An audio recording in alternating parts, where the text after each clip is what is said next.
Partager Christ, un passage qui se trouve aujourd'hui dans le Nouveau Testament, dans le livre des Actes des Apôtres, au chapitre 2, le verset 41, où il est écrit « Ceux qui acceptèrent sa parole furent baptisés. Et en ce jour-là, le nombre des disciples augmenta d'environ 3000 âmes. Amen. » Ils persévéraient dans l'enseignement des apôtres, dans la communion fraternelle, dans la fraction du pain et dans les prières. Le signe de maturité d'un chrétien ne consiste pas uniquement à parler de Jésus pour multiplier les adeptes. Un authentique disciple doit participer à la reproduction de l'Église de Jésus en multipliant les disciples. Il y a quelques années, mon épouse et moi avions rendu visite à une chrétienne qui avait pris du recul par rapport à l'Assemblée. Et ce jour-là, nous avions emmené avec nous notre fille Johanna, qui avait à peine 2 ans. Et pendant l'entretien, je la tenais sur mes genoux. Nous étions tous gaga devant elle. Et puis au cours de la discussion, j'interrogeais cette sœur en Christ sur les raisons de son recul par rapport à la communion fraternelle.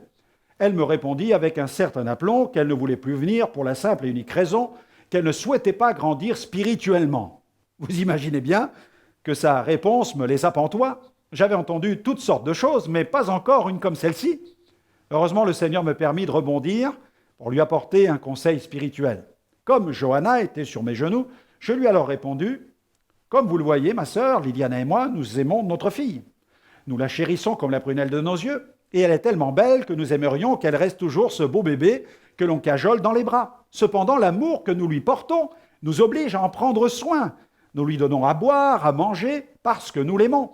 Et parce que nous la nourrissons, Johanna ne cesse de grandir naturellement.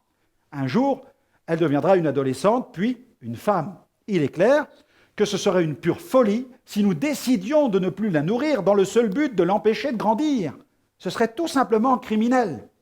Ma sœur, ne résistez pas au processus de croissance spirituelle. Dieu vous aime et il désire que vous grandissiez. La croissance, c'est un principe biotique. La biotique est ce qui est en rapport avec la vie, le vivant en général. Et la vie spirituelle n'y échappe pas. Concernant les âmes qui commencent à marcher avec Christ, Dieu désire leur croissance dans une vie de disciple, car celle-ci est vitale. Alors ne soyons pas comme cette sœur, ne désirons pas rester au lait, mais croissons dans la connaissance de la parole. Je vous recommanderai cette prière aujourd'hui. Seigneur, merci pour ta parole, qui m'aide à grandir en toi, à fortifier ma foi et à progresser, afin de me permettre d'être un père, une mère spirituelle pour celles et ceux qui s'approchent de toi.